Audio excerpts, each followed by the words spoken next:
In a few months, the world has rapidly changed. And we have an opportunity to use this moment to reimagine the world we live in forever. Powering transformation through bold thinking, big ideas, and brave action. This is Project Reset. Hello and welcome to another episode of our Mission We Know Project Reset series. Today we're going to be focusing on the area of mental health, and we're going to be asking the question, are we okay? I'm joined by Laura Winterling, physicist and former astronaut instructor for ESA from 2008 to 2016. Hi Laura, how are you? I'm good. Hi, how are you? Good to have you with us. We also have, all the way from the United States of America, Dr. Joy Harden Bradford, clinical psychologist and founder of Therapy for Black Girls. Hi, Dr. Joy. Hi, June. Good to see you. And last but by no means least, we have Stefano Volpetti, CCO at Philip Morris International. Hi, Stefano. How are you? I'm doing very well.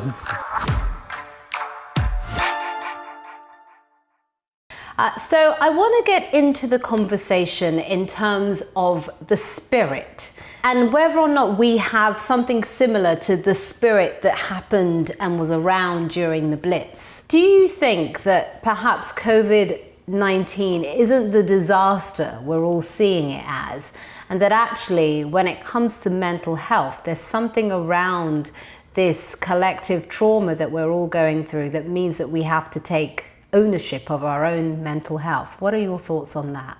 Yeah, so I don't know that I would say that it's not a disaster. I think, especially in the U.S., it is particularly a disaster. So I do think that we do need to be paying attention to our mental health. So we know the numbers of people that we've lost. But I think the collective grief and trauma that we're experiencing is going to be the next wave of concerns that we really need to be paying attention to, particularly for communities of color. We know the death rates have been higher. We are also struggling with lots of police brutality and continuing acts of racism here in the U.S. And so I think our mental health has definitely taken a large hit through COVID-19. And what do you think can be learned? I think the major thing to be learned is the systems that need to be in place to really be able to rebound as a society after you do have a pandemic, and the importance of having a plan and actually sticking to the plan. That would help. Yes. What do you think in terms of how we look after our mental health? Is this something that we should be expecting the state to do more around, or is this something that we should take ownership of ourselves? If I look at it from an astronaut's perspective, and just to be frank, so I'm used to be an astronaut instructor, so I'm also just looking at those guys flying into space. They are urged from the very beginning to allocate time and space every day, if it's possible, to really sit back and rethink, is this good what I'm doing? Am I missing anything? Just rechecking with yourself every day. Allocate more time for those questions. Personally, I believe it's up to ourselves to make sure we're okay. That said, what about the role of the employer? Because we spend far more time at work when we're not in COVID, far more time at our place of work than even at home. And now our homes have become our place of work, something that we never intended to happen for the vast majority of us. So surely there's a role for our employers too in making sure that our mental well-being is looked after during this time. So far, you mentioned the personal responsibility, the government responsibility, the employer. I really believe that it's not one or the other, but it's one and the other. And I, as everything in life, I think it starts with the personal responsibility, but for sure, an employer has a huge responsibility. When you run an organization, it is very important to take care of mental health of the employees, because we are all human beings. And society of today puts an enormous pressure on all of us. Whether you are Dr. Joy, Laura, or myself, we all have pressure. We're of different kind, but we do have pressure. We do. And in many ways, it is very normal for an individual to take care of your body, to take care of your appearance. Yeah. But it is almost, quote unquote, a taboo or non-intentional effort to take care of your mental health. Yeah. And that shift is, to me, the important shift that starts with the individual, it starts on the personal level, but for sure, employees, governments do have a role to play into that. Very important role to play. I totally understand. And June, if I can yes, I was about to come back to you, Dr. Joy, because I saw you were like, I've got something to say. Please. Yes, absolutely. Because I do think, and again, I can really only speak from the States because that is what I'm most familiar with. But unfortunately, I have seen employers not do that great of a job, especially right now, taking care of their employees. So instead of showing each other grace and helping employees figure out how they're going to work and school their kids from home and take care of, sick loved ones, employers here are looking at how can I install micromanaging software to make sure that you're at your desk or your camera needs to be on when you're on the Zoom calls. And so I think that they don't always think about all of those little things and how that is actually adding to the stress of their employees. Yeah. I feel like in the beginning when we were starting the sheltering in place, there was a lot of all hands on deck, do what you need to do to take care of yourself. But as we have eased into these later months, it feels like employers deal with it. Now it's like, okay, well, I still need my productivity tasks to be met and I need you to, kind of be on time and figure out what to do with the kids later. And so, that is a significant impact on mental health, especially as we have had more deaths and other stressors to continue to contend with. And do you think, though, there is also almost like a sort of level of stoicism that's coming out of this too? Almost like that, like I said earlier, that blitz spirit, is that happening as well? Yeah. And I do think, we also have to look at the level of privilege that comes through in a statement like that. Again, especially in the U.S., we know that Black and Brown communities have been hit harder. Yeah. And so there's also a level of white supremacy and it was hardest hit in those communities. That's not something that I have to deal with, right? So there isn't always the same sense of the collective that you see, which then leads to people of color and other, minoritized groups really being pushed to the waysides. And that said, in fact, the whole working from home thing actually is only available to a small section of society that are privileged anyway. Most jobs, actually, if you have to be front-facing, you're a frontline worker or you're in a lower skilled line of work, the luxury of working from home isn't available to you and therefore making you more prone to risk.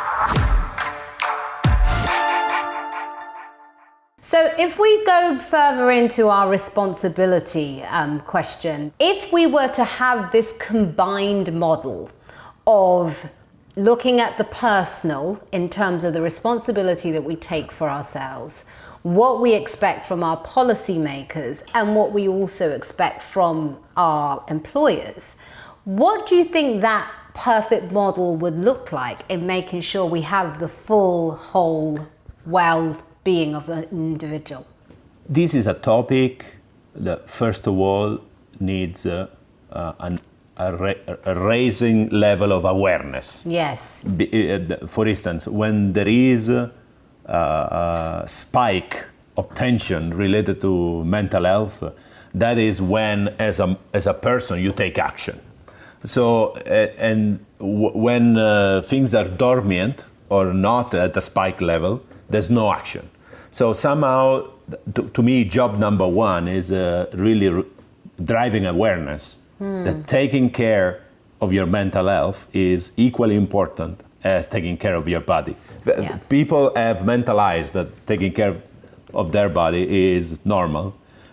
Bringing mental health to be at the same level of that, I think it's very important. So raising awareness to me is job number one. When you know that there is a task, a job to be done, or a problem to be resolved, the fact that you are aware of it is the first important trigger to action. if there is a big company and now management wants to still go on in the same way as it did pre-COVID, it's not going to work. No. Time has changed and people are facing different problems, different hurdles they have to take, and just different requirements in their lives.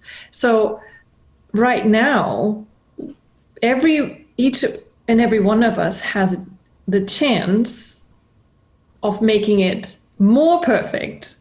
I don't say this is the perfect thing, but maybe more perfect than before. By asking, it's like, okay, if I am now the manager of a big company or a manager of simply a team and I only have Zoom calls available, I need to ask them, it's like, I still want you to achieve this. What is the best way that you can do it under the circumstances you have right now? So by simply asking it a question, somebody else might be able to say, it's like, okay, I do have 2 kids at home now, and I have to take care of my grandmother as well, and I can't go shopping, but I could work at different times.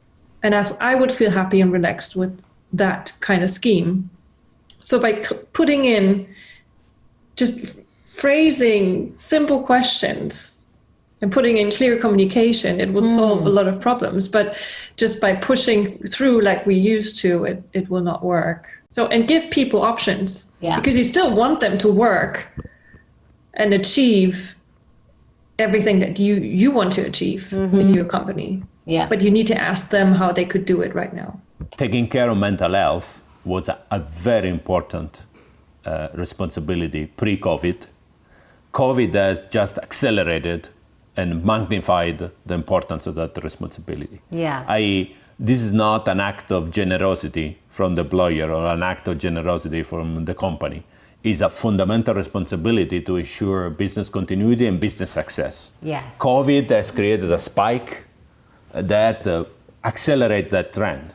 And therefore, this becomes a fundamental job for any employer. And we know very, very well that when we do a good job at this, we see it clearly in the employee satisfaction and we see it clearly on the business results. So this is not generosity. This is a business imperative. Business imperative. I completely agree. We've all somehow become more human through this. I mean, you realize that all of a sudden you're not just the worker or that person who does such and such. You're just, oh, she's the mom also of 3, and he has a family at home, and so it's all of a sudden we can relate to each other in a better way, and also we can see it. The whole thing as well, when for those of us that can do our work on Zoom, and you see a person's life in a way that you never did before. So it's not just knowing the person is a parent or a carer or whatever. You know, you're going to see it because often there's an interruption or there's... but also there is to me a totally different level of empathy. The question, how are you? Was just a gesture of and greeting. People didn't really want to know the answer. Whereas now, how are you is a good first 10 minutes of any discussion. Because between yourself, your family, the relatives, the friends, what's going on in your country, in your city, it's an important question. It is. The question, how are you, before COVID and after COVID is to me a totally different question. And it shows how much more empathy there is. At least I see in the workplace significantly more empathy. If any, this has brought all of us closer from a work environment standpoint, despite we are much more far away than before. do you think, if we're looking at what Stefano said, are we now as a society much more attuned to the suffering of others because of COVID? Yeah, I definitely agree. I do think that this has added a level of empathy for people, but I also think that you can't stop there. I think the question has to be, well, where was it before? Yes. You know, so of course this has accelerated everything, but I do think that it's important to take a moment of reflection to kind of think about, like, okay, how was I doing things before? And are there some apologies I need to offer? Wow. Is there something that I can go back and say, okay, these are our new policies based on everything that I'm aware of now. And I do think, kind of going back and bridging a couple of the conversations that we've had, just this idea of kind of people being in your home. I also don't think that we always think about like the level of stress that adds for people. True, yes. Suppose I don't live in as nice of a home, or, there are more people than you may expect who live with me, right? Yes. And so as an employee now, you are kind of being required to share all of that in ways that may not always feel very comfortable for people. Yeah. So while I think it has humanized people a lot, I think we also can't, again, overlook the privilege it is to think like, oh, they can just see what's on my bookshelf. But, what else can you not see in people's backgrounds that they may not want to share with you, nor are they really legally required to share with you, but are being forced to share with you now because we're all on Zoom at the same time. That is such a fantastic point. And particularly in an era where house prices are so high, for younger employees who are now in flat shares with multiple people, that is something that is so acute for them. Or even on a more serious note, which again I was going to ask your opinion on, for those that are living in abusive households or living in situations that are very difficult in terms of their personal lives, it becomes almost untenable to be able to have this kind of interaction through work. And, sadly, we have seen, rates of abuse. We know anytime that there are major stressors like this in terms of unemployment and illness, we do see stress increase, then leads to increases in domestic violence cases. So sadly, that is another byproduct of what is happening with COVID-19. And what do you think can be done in those instances as colleagues, if we sense that there is something perhaps going on with another colleague? What do you think we should be doing or can do? You definitely want to be careful in those kinds of situations because you don't ever want to come across as accusatory or like you're blaming someone. But I do think it is important to maybe call attention to what you're seeing. So, hey, I've noticed that you've missed the past couple of meetings. I just want to check in to see if everything's okay. Is there any way that I can support you? I think that employers can also do a really good job in terms of making sure that everybody knows what resources are available. So I think you'd be surprised by how many employees don't know they have like an EAP program that would allow them to see a therapist. And so I think especially right now, it's important for people to make sure that that their employees are aware of the services that are offered. And I think that it is also, you can't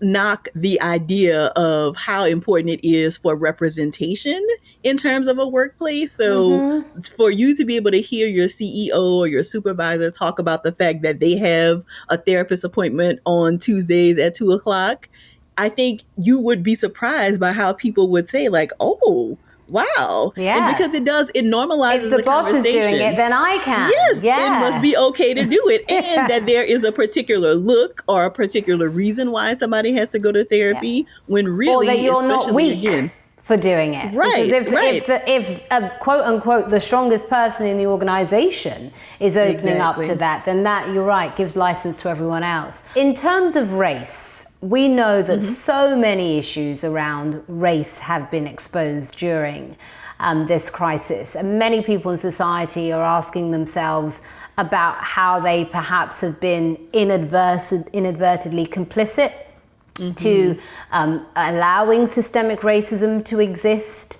What are the kinds of healthy conversations that we can have around the issue of race in terms of from those that are from disenfranchised, discriminated groups, underrepresented groups, and those that are from the majority group? How do we have a productive conversation there? Yeah, so I think the most important thing that you want to pay attention to in that kind of a conversation is not burdening anybody else with all of your stuff. So while lots of people who are not of color may be waking up to these issues, Black people and other people of color have been keenly aware of these issues. And so we are even more impacted by, we are more impacted by everything that's happening right now.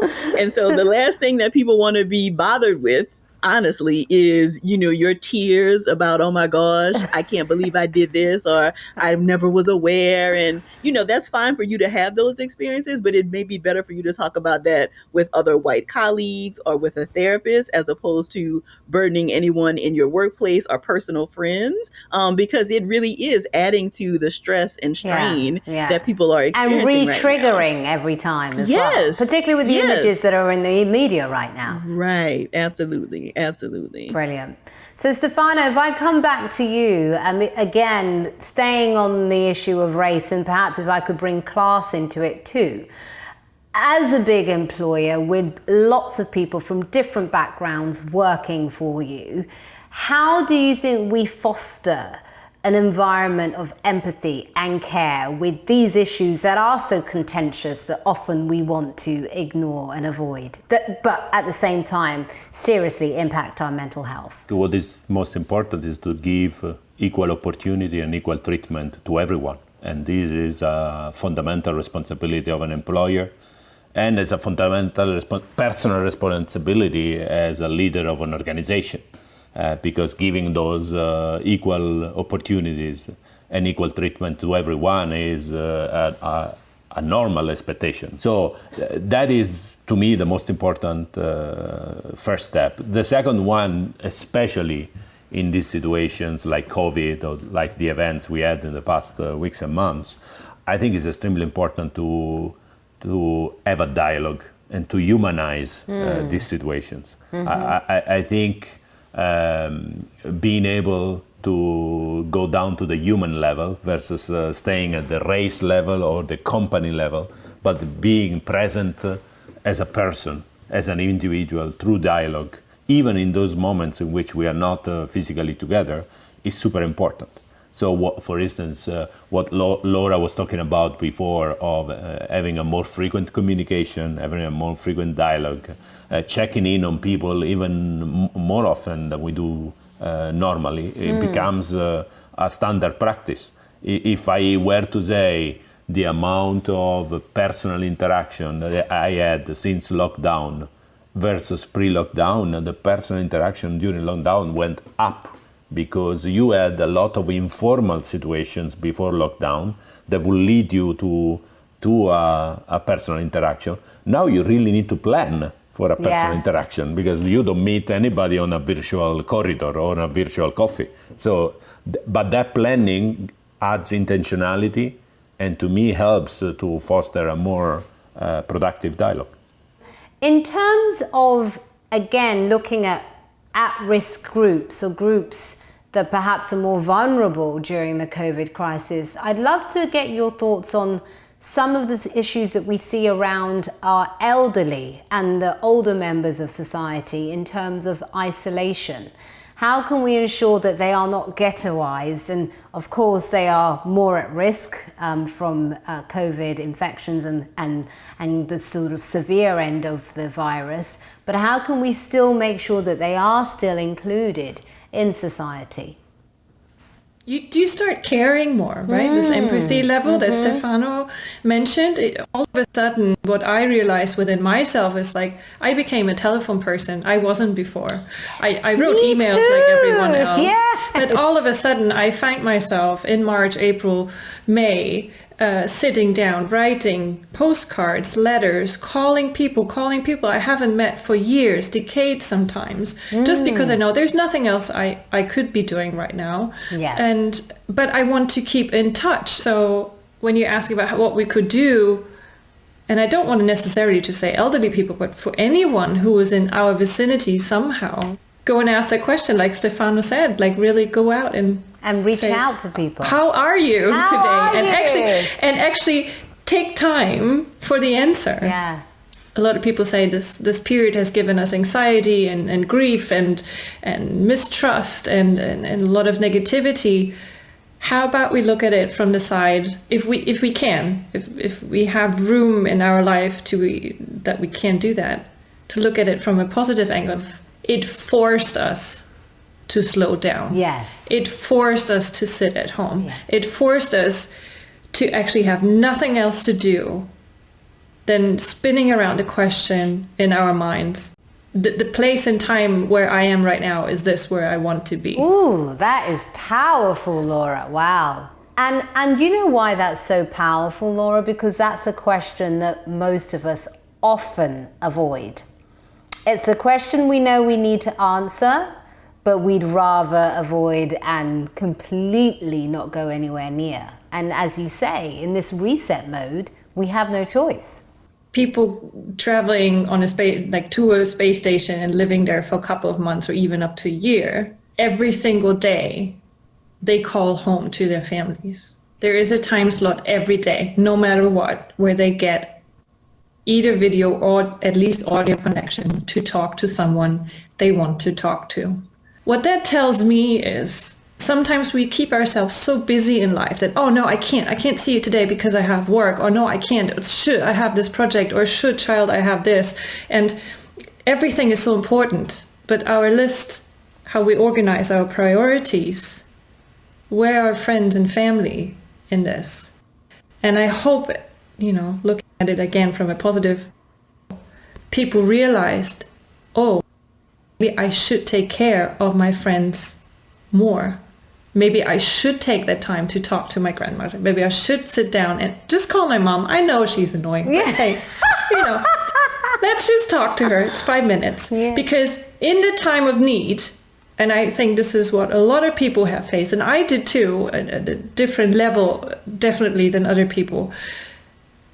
We realize I'm a spiritual, social human being, and I really miss human contact. Yeah. I wanted to build on that because Please.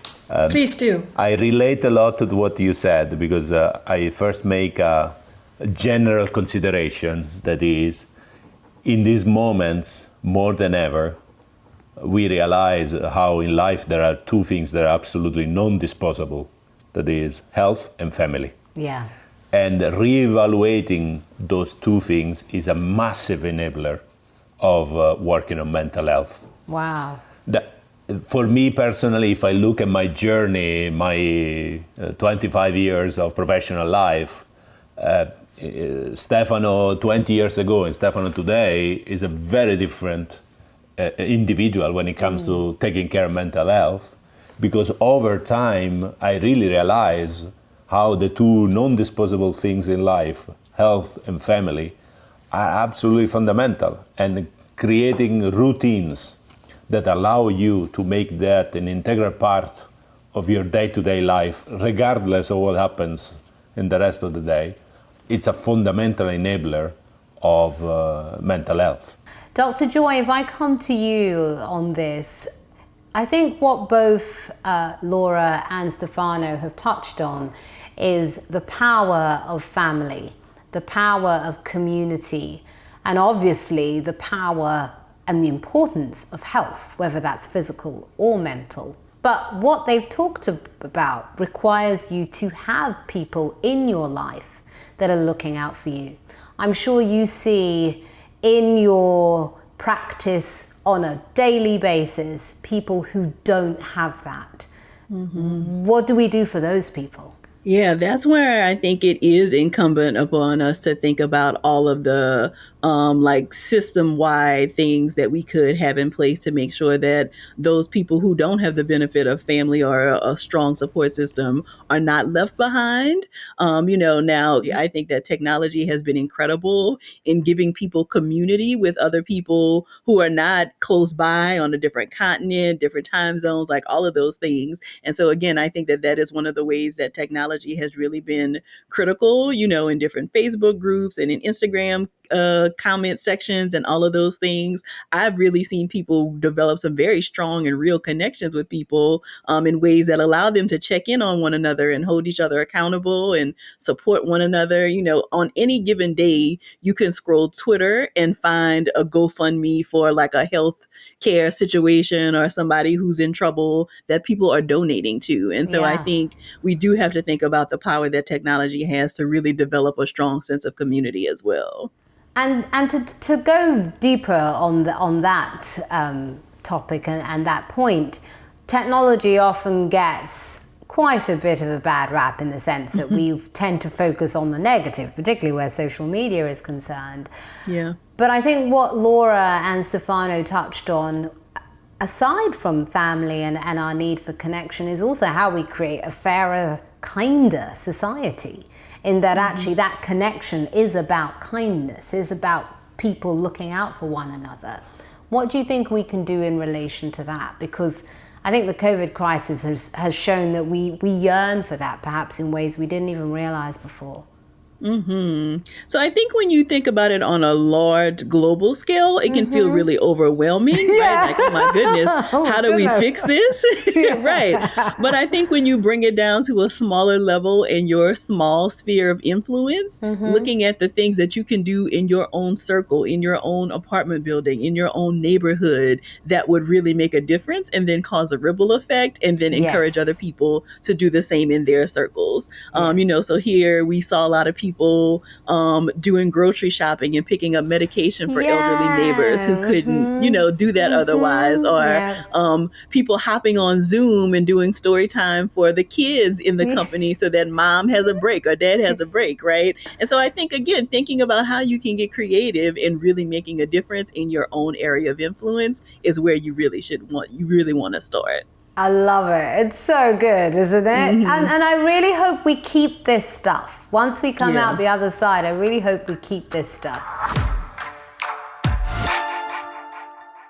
So I'm going to wrap up this wonderful conversation with a question to you all. I'll come to you first, Dr. Joy.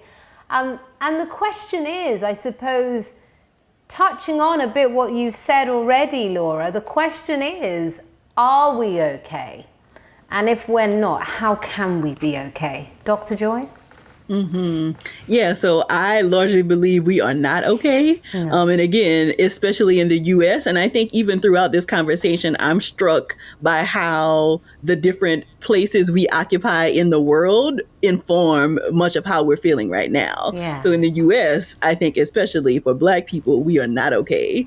Again, we are continuing to deal with the COVID-19 crisis, as well as just so many different stressors related to race and police brutality and all of those kinds of things. And so I think the ways that we become to be okay are to continue to take care of ourselves, but also to hold people accountable. So in terms of government, I think that means voting in November to hopefully change some things. I think that means paying attention to how police forces are set up and looking at whether those things are actually still sustainable. I think for a lot of people, it does not feel like they are.